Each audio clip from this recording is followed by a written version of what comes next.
Now let's begin. Gordon Tompkins had learned to trust his instincts over the years. They'd served him well during his decade as an investigative journalist before he transitioned to freelance work, and they were screaming at him now as he sat in his home office, reviewing financial discrepancies that shouldn't exist. But the phone call interrupted everything. "Mr. Tompkins? This is Memorial General Hospital. Your son has been admitted to the ICU. Your mother-in-law brought him in about 20 minutes ago." The world tilted. Gordon's coffee mug slipped from his hand, splattering across his keyboard. What? What happened? "Sir, I can't discuss details over the phone. You need to come immediately. Room 304 in the pediatric ICU." Gordon was already moving, grabbing his keys, his mind racing through impossible scenarios. Sam had been fine that morning. Perfect health. He'd dropped him at school himself, watched him run toward the entrance with his backpack bouncing. How could Lorraine have picked him up? She didn't even have permission. The 15-minute drive took 8. Gordon abandoned his car in a no-parking zone and sprinted through the hospital corridors, his journalist's brain cataloging details even through his panic. The fluorescent lights, the antiseptic smell, the way people stepped aside from a running man with wild eyes. Room 304. He burst through the door.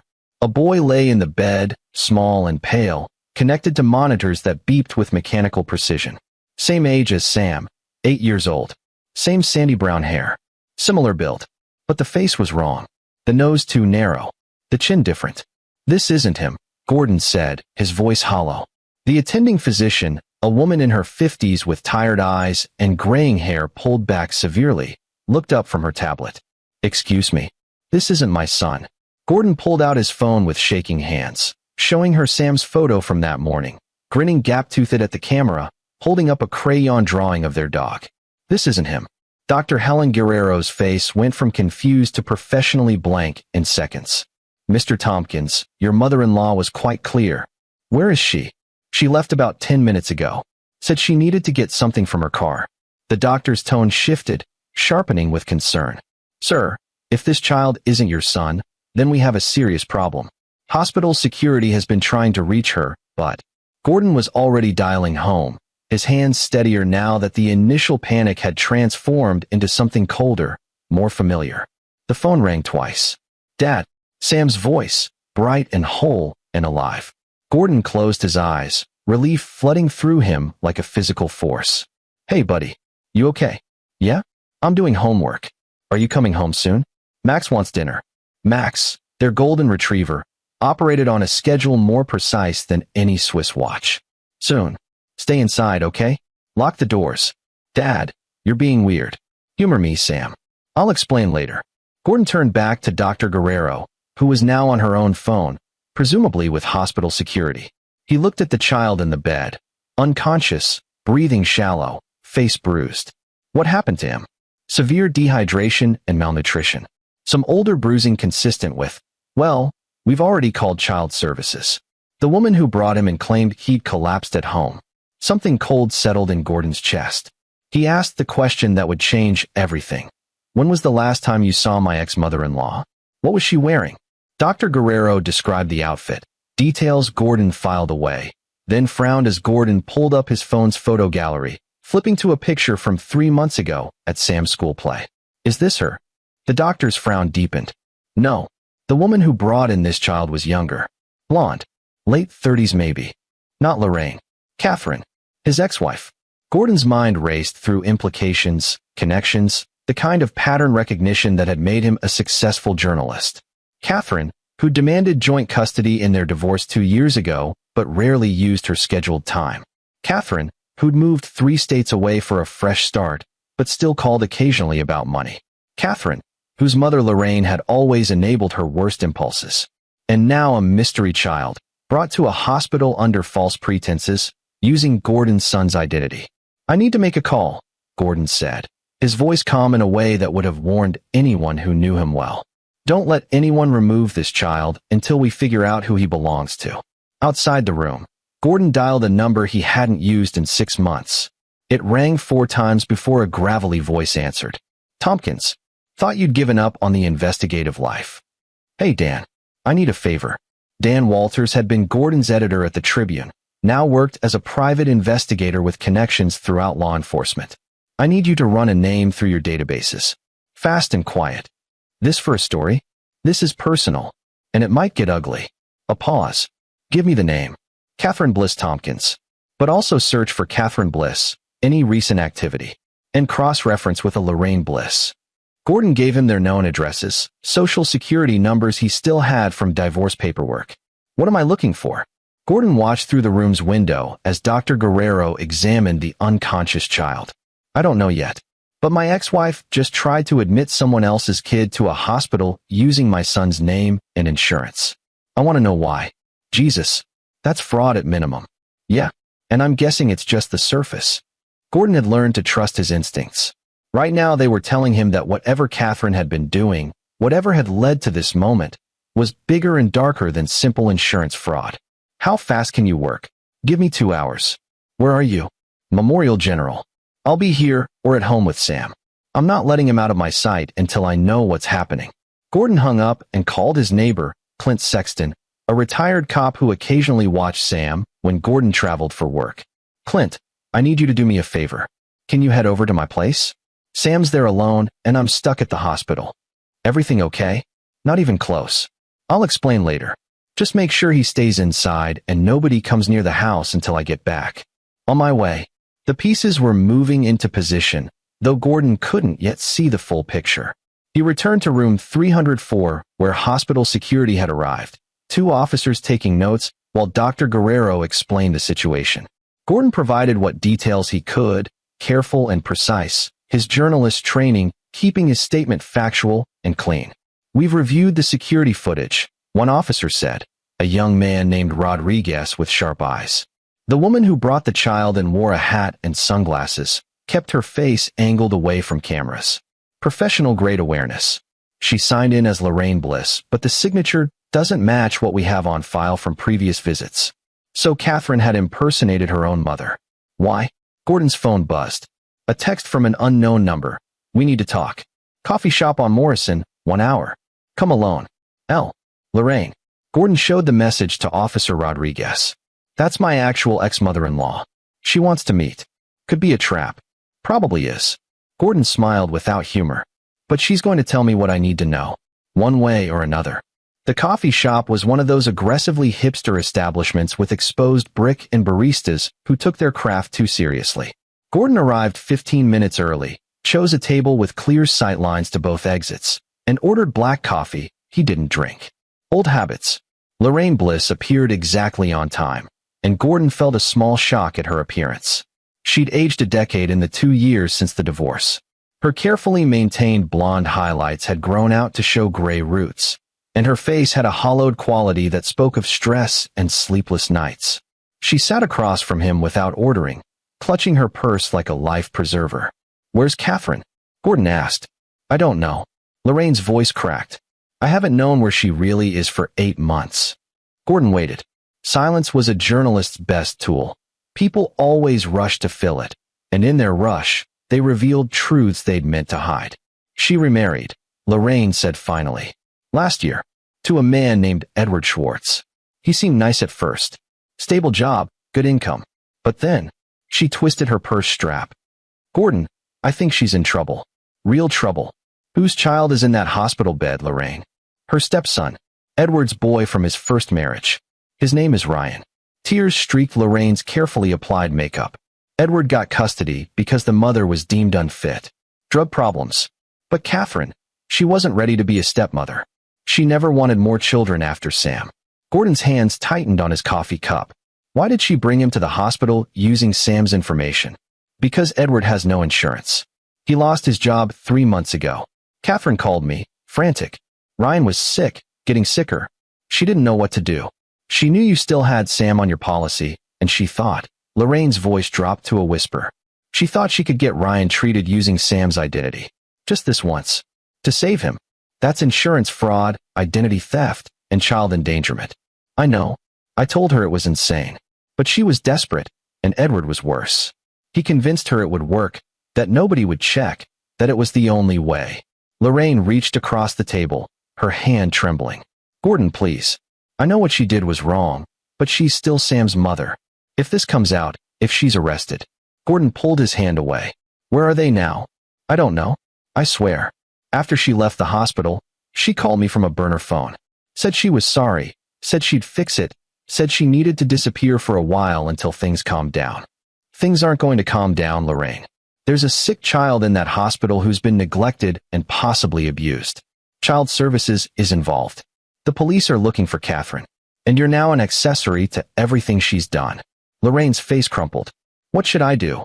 Gordon stood, leaving his untouched coffee. You should get a lawyer. A good one. And you should tell them everything. Where Catherine might go, who Edward really is, what they've been doing. Because here's what's going to happen. I'm going to find out the truth. All of it. And when I do, everyone involved in this is going to face exactly what they deserve. Gordon, please. Did you know Catherine was planning this? Did you help her get Sam's insurance information? The silence that followed told Gordon everything. He left Lorraine sitting alone in the coffee shop, her tears falling onto the reclaimed wood table, and walked out into the afternoon sun with his phone already to his ear. Dan, I need everything on an Edward Schwartz, married to Catherine Bliss within the last year. Employment history, criminal record, financial status, previous marriages, custody battles, everything. And I need it yesterday. Got something already on Catherine, Dan said. You're not going to like it. Tell me. She filed for bankruptcy 8 months ago, then withdrew the filing. Around the same time, she started making regular deposits to her account. 500 here, 1,000 there. Cash deposits. Untraceable. Gordon's investigative instincts crystallized around a new theory. What kind of bankruptcy was she filing? Chapter 7. Complete liquidation. She claimed zero assets and debt exceeding $200,000. Where did that debt come from? That's the interesting part. About 60% was from medical bills. But not for her or Sam. The billing codes don't match any procedures or treatments she'd need. They're pediatric oncology codes. The pieces clicked into place with sickening clarity. Gordon stopped walking, standing frozen on the sidewalk as pedestrians flowed around him. Ryan, he said. Edward's son. He's not just sick. He has cancer. That'd be my guess. And if Edward had no insurance when the kid got diagnosed, those bills would have piled up fast. Pediatric oncology can run into the hundreds of thousands. Gordon's mind raced through scenarios. Catherine marries Edward, inherits his son's medical debt through marriage. Files for bankruptcy but withdraws when she realizes it won't help. Medical debt isn't easily discharged, and it wouldn't stop the treatment from being needed. So she starts making cash deposits, probably from Edward working under the table somewhere. But it's not enough. It's never enough. So she looks for another solution. And she thinks of Sam, of the insurance policy Gordon maintains on him, of the identity that could be borrowed, just once, to save a dying child. Except Ryan doesn't just need one treatment. He needs ongoing care, chemotherapy, radiation, hospital stays, hundreds of thousands of dollars worth of care. And Catherine doesn't have it. Neither does Edward. So what do? Dan, Gordon said slowly, I need you to check something else. See if there have been any other hospital admissions for a child matching Sam's description in the last 6 months. Different hospitals, different cities, but all using his information. You think she's been doing this for a while? I think she's been desperate for a while. And desperate people make patterns. Gordon started walking again, his pace faster now, purposeful. I also need you to find Edward Schwartz. Current location, known associates, anything that might tell me where they're hiding. On it. Gordon, what are you planning? I'm planning to protect my son and make sure these people face justice. That's not an answer. Gordon smiled grimly. It's the only one I've got right now. Call me when you have something. He hung up and checked his watch. For hours since the hospital called. For hours since his world had tilted into this nightmare. He needed to get home to Sam. Needed to make sure his son was safe. But first, he needed to make one more stop. Memorial General's administrative offices were located on the 3rd floor, accessed through a maze of corridors designed to discourage casual visitors. Gordon navigated them with the confidence of someone who belonged there, a trick he'd learned early in his journalism career. Act like you're supposed to be somewhere, and most people won't question it. The billing department was staffed by 3 women hunched over computers, the fluorescent lights casting their faces in harsh relief. Gordon approached the youngest, a woman in her 20s with kind eyes named Jamie Dale, according to her nameplate. Hi, I'm Gordon Tompkins. My son was admitted earlier today. Well, someone was admitted using his information. I need to see the billing records. Jamie's expression shifted from polite to guarded. Sir, I need authorization from. I'm not asking to change anything. I just need to see what's been charged to his account. It's my insurance. I have a right to know. She hesitated, then pulled up a screen. Just this one admission? Earlier today. No. I need to see all admissions under Samuel Tompkins for the last year. Jamie's fingers flew across the keyboard. Her eyes widened. Sir, there are 17 separate admissions here. Different hospitals across 3 states. All within the last 8 months. 17. Gordon felt fury crystallize in his chest, cold and sharp as diamond. Can you print that for me? This is highly irregular. Gordon leaned forward, his voice low and intense. Someone has been using my 8-year-old son's identity to commit insurance fraud. That child in room 304 isn't the first. He's just the first time they got caught. I need this information to give to the police and to press charges. Are you going to help me protect my son, or are you going to make me get a court order? Jamie printed the records. Gordon left the hospital with 17 pages documenting Catherine and Edward's systematic fraud. Chemotherapy treatments, radiation sessions, hospital admissions, emergency room visits, all charged to Sam's insurance, all using his identity, all adding up to a staggering total that would have triggered automatic fraud investigation if the treatments hadn't been spread across multiple hospitals in multiple states. They'd been smart about it. Careful. Using Sam's real information, but different hospitals, keeping the individual claims under investigation thresholds, spacing them out enough that no single institution would flag the pattern. But they'd gotten desperate. Ryan's condition must have worsened. They needed immediate treatment at a real hospital with a real ICU. So Catherine had taken the risk, brought him to Gordon's local hospital, and the whole scheme had unraveled. Gordon sat in his car, staring at the papers that documented his ex-wife's betrayal. Part of him understood. A sick child, crushing medical debt, desperation born of watching someone you love suffer. But understanding wasn't forgiveness. Not when it involved using Sam, risking his future insurability, his medical records, his identity. His phone rang. Dan. Found Edward Schwartz. And Gordon, you're going to want to sit down for this. I'm already sitting. Edward's a con man. Has been for 20 years. Real name is Edward Sterling. He's got priors in 3 states, fraud, forgery, identity theft. Did time in Florida for running a social security scam targeting elderly widows. Got out 18 months ago. The world crystallized around a new, darker truth. He targeted Catherine. Looks like it. She was vulnerable after the divorce, probably lonely, definitely had access to resources through you. Alimony, child support, Sam's insurance. Edward would have seen her as a perfect mark. Does he even have a son? Oh, Ryan exists. He's Edward's nephew, not his son. The mother, Edward's sister, lost custody due to drug addiction like Lorraine said. But Edward never got legal custody. He took the kid anyway, probably saw an opportunity. Sick child equals sympathy, equals access to benefits and money. Gordon's hands tightened on the steering wheel. So Catherine thinks she married a decent guy who needs help with his sick son. She doesn't know he's a career criminal using both of them. Bingo. And here's the kicker. I found an apartment lease in Edward's real name. Place in Riverside, about 2 hours from you. Want me to check it out? No, Gordon said. I'll do it. Send me the address.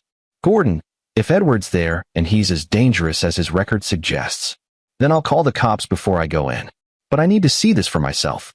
I need to know what we're dealing with. Gordon drove home first. Found Sam safe with Clint on the couch watching a nature documentary about sharks. Max sprawled between them, tail thumping contentedly. Dad, Sam bounded over. Clint said you had an emergency. Is everything okay? Gordon pulled his son into a hug, breathing in the scent of his strawberry shampoo and the grape jelly he'd probably eaten after school. Everything's fine, buddy. Just some grown-up stuff I needed to handle. You've been good for Clint. He let me have ice cream. Clint shrugged unapologetically. Figured the kid could use a treat.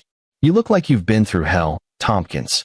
Gordon gave Clint a brief rundown, enough to explain the danger without terrifying Sam. The retired cop's expression went from concerned to coldly furious. You need backup for what you're planning? I need you to stay here with Sam. If I'm not back in 4 hours, call this number. Gordon wrote down Detective Rodriguez's direct line. Tell them everything. Gordon, I'm not doing anything stupid. But I need to know what's real and what's a lie. And I can't do that from here. Sam was watching them with the too perceptive eyes of a child who'd learned early that adults sometimes kept scary secrets. Dad, are you going to be okay? Gordon knelt down to Sam's level. I promise you, I'm going to fix this. And when I do, you'll never have to worry about any of this again. Okay, okay. Sam hugged him tight. Be careful. Always. The drive to Riverside gave Gordon time to think, to plan, to let the cold fury in his chest crystallize into something useful. He'd spent 10 years as an investigative journalist learning to see patterns, to connect dots, to find the truth buried under layers of deception. Those skills hadn't disappeared when he'd gone freelance. If anything, they'd sharpened. Edward Sterling, he couldn't think of the man as Schwartz anymore, had made a career out of exploiting vulnerable people. The elderly widows in Florida, and now Catherine. Probably others in between. Men like that didn't stop. They just found new targets, new schemes, new ways to take what didn't belong to them. But Edward had made a critical mistake. He'd involved Sam. And in doing so, he'd made an enemy of someone who knew how to destroy people with the truth. The apartment building was a decrepit low-rise in a neighborhood that had seen better decades. Gordon parked 2 blocks away and approached on foot, his journalist's eye cataloging details. The broken security camera above the entrance, the mailboxes pried open, the stairwell that smelled of urine and desperation. Apartment 3C. Gordon stood outside the door, listening. Voices inside. Catherine's, high and stressed, and a male voice he didn't recognize, angry and demanding. He pulled out his phone, started the voice recorder, and knocked. The voices stopped. Footsteps approached. The door opened 6 inches, held by a chain lock. Edward Sterling stared out at him, late 40s, handsome in a calculated way, eyes that shifted from charming to calculating in the space of a heartbeat. Can I help you? Hi, Edward. Or should I call you Sterling? I'm Gordon Tompkins. We need to talk about what you've been doing with my son's identity. Edward's face went carefully blank. I don't know what you're talking about. No? Because I've got 17 hospital admissions, all using Sam's insurance, all for a child who isn't him. I've got your criminal record under your real name. And I've got a very sick little boy in Memorial General's ICU who needs real help from people who aren't con artists. The door slammed shut. Gordon heard raised voices inside. Catherine's shock, Edward's commands, furniture scraping. He stepped back, phone already dialing. Detective Rodriguez? Gordon Tompkins.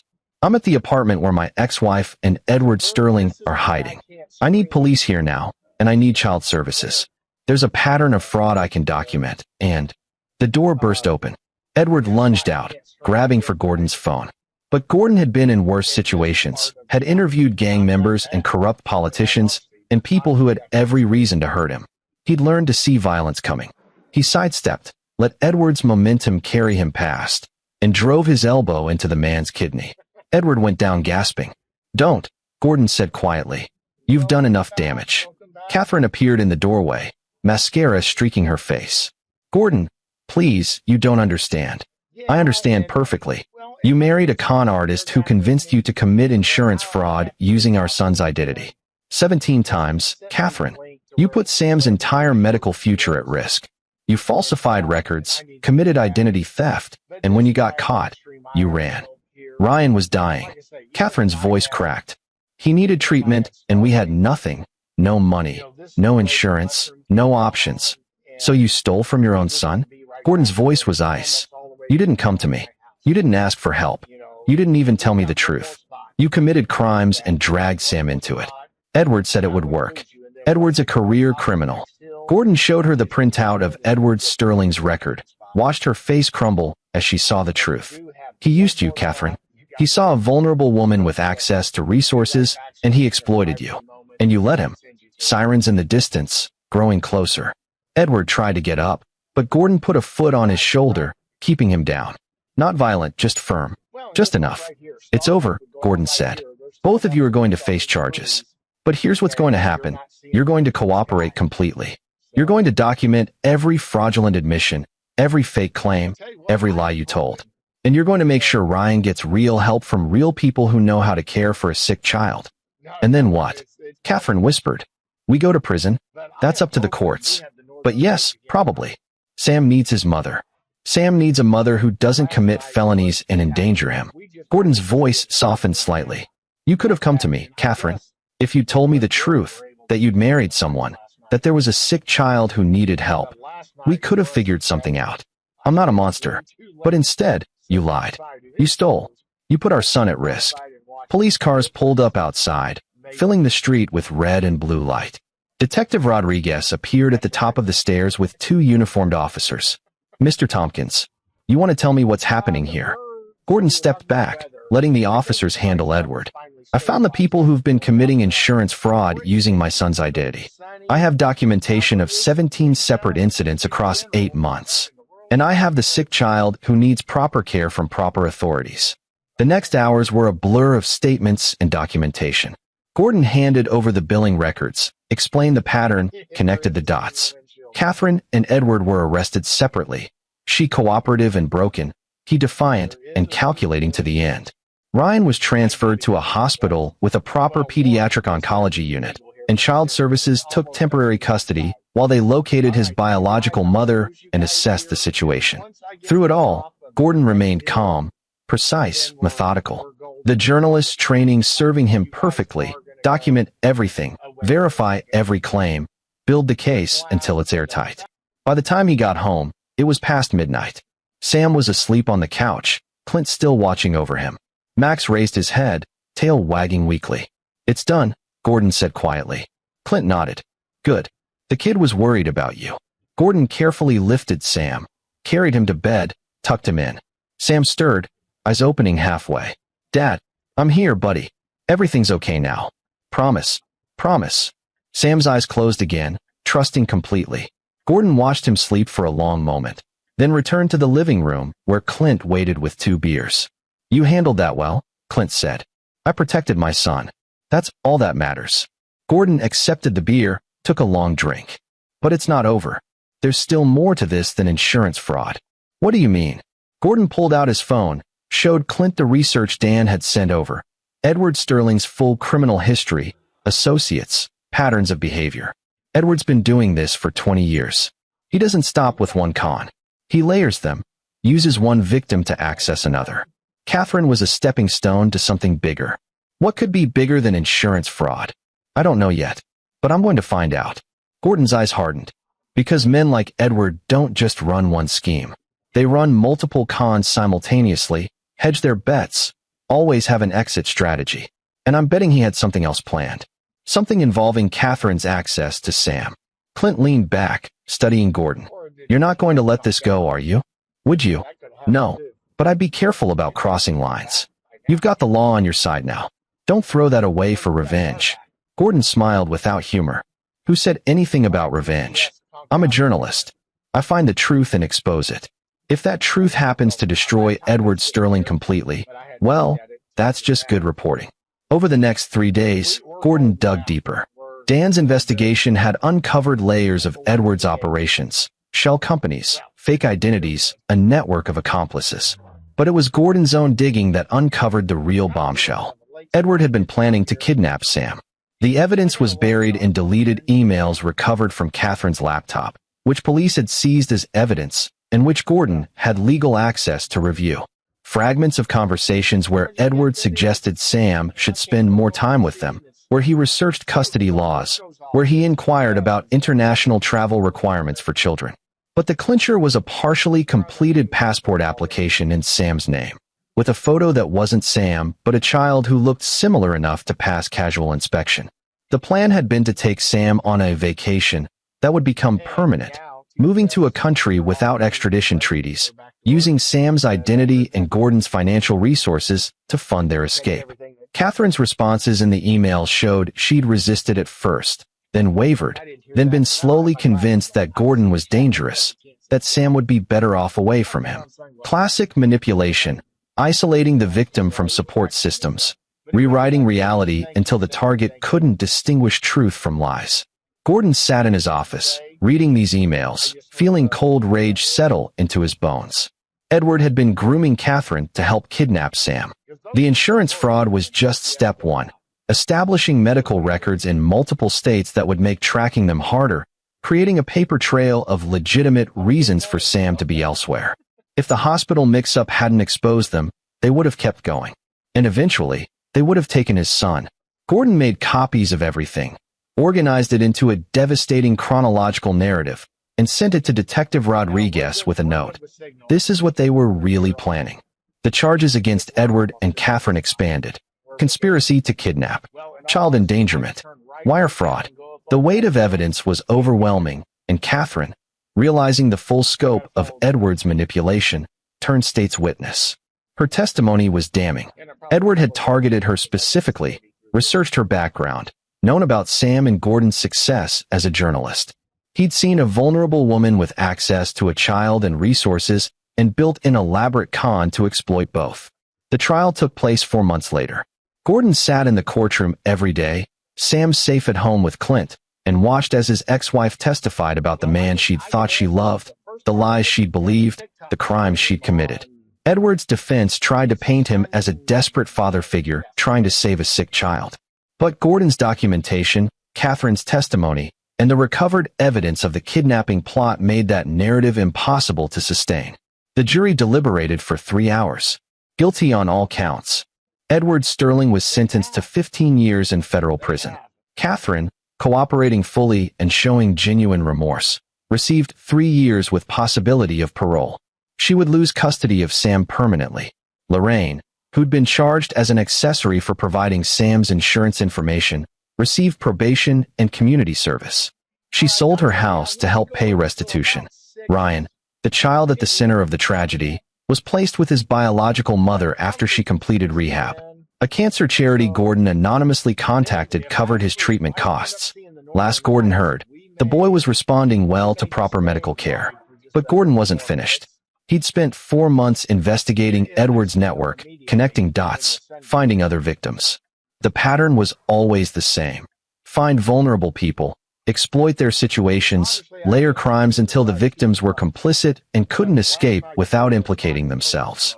Gordon wrote a series of investigative articles documenting the whole operation. Names, dates, methods, evidence. He published them through his old newspaper connections, and they went viral. Other victims came forward. More charges were filed. Edward's sentence was extended to 25 years as the full scope of his crimes became clear. But the final piece of Gordon's plan was more personal. He sued Catherine and Edward for damages, emotional distress, identity theft, fraud. The lawsuit wasn't about money. It was about creating a public record of what they'd done, forcing every detail into the light where it couldn't be hidden or minimized. The judgment awarded Gordon full custody of Sam, which he already had, restitution for legal fees and therapy costs, and a permanent restraining order keeping both Edward and Catherine away from Sam until he turned 18. More importantly, Gordon ensured that every news outlet covering the trial had access to the full story, not just the crimes, but the manipulation, the exploitation, the systematic targeting of vulnerable people.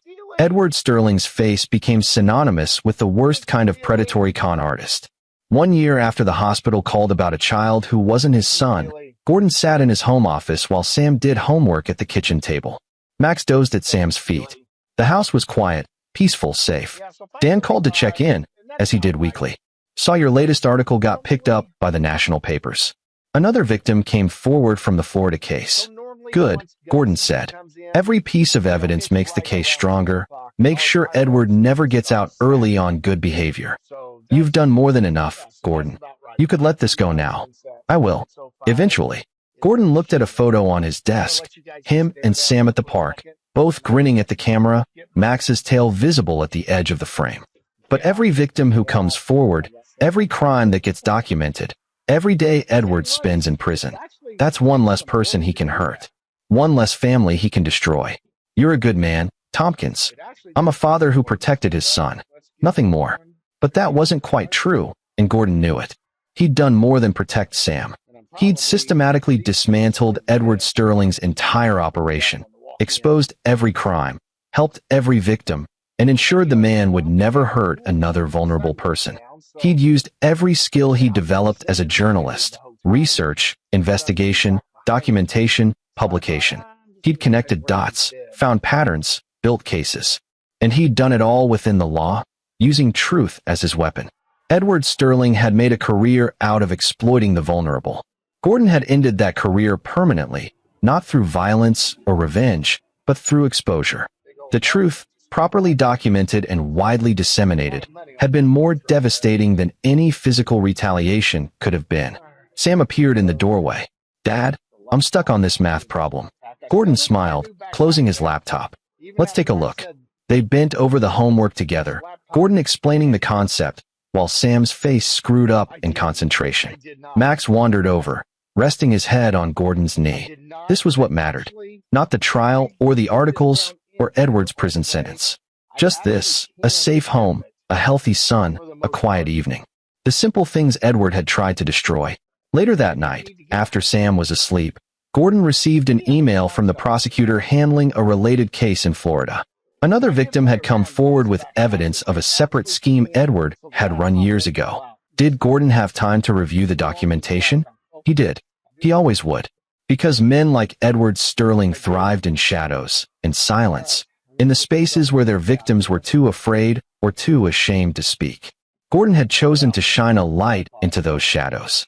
And he wouldn't stop until every dark corner was exposed, every victim had justice, and every predator like Edward was locked away where they could never hurt anyone again. He typed his response, offering to help however he could, then closed the laptop and checked on Sam one last time. His son slept peacefully, safe and secure, dreaming whatever 8-year-olds dreamed about.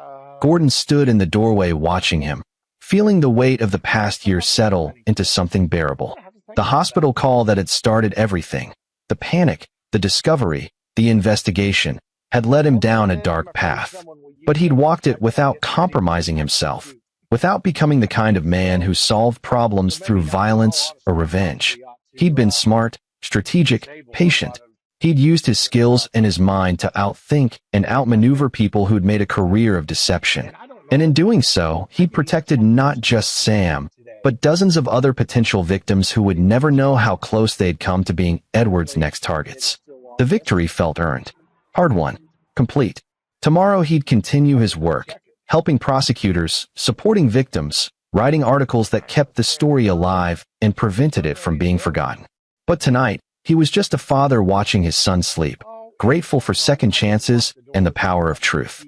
Max padded into Sam's room, circled 3 times, and settled onto the floor beside the bed. Guardian and companion, patient and loyal. Gordon smiled, closed the door quietly, and returned to his office. He had work to do, victims to help, truth to expose. And he had all the time in the world. This is where our story comes to an end. Share your thoughts in the comments section. Thanks for your time. If you enjoy this story, please subscribe to this channel. Click on the video you see on the screen, and I will see you there.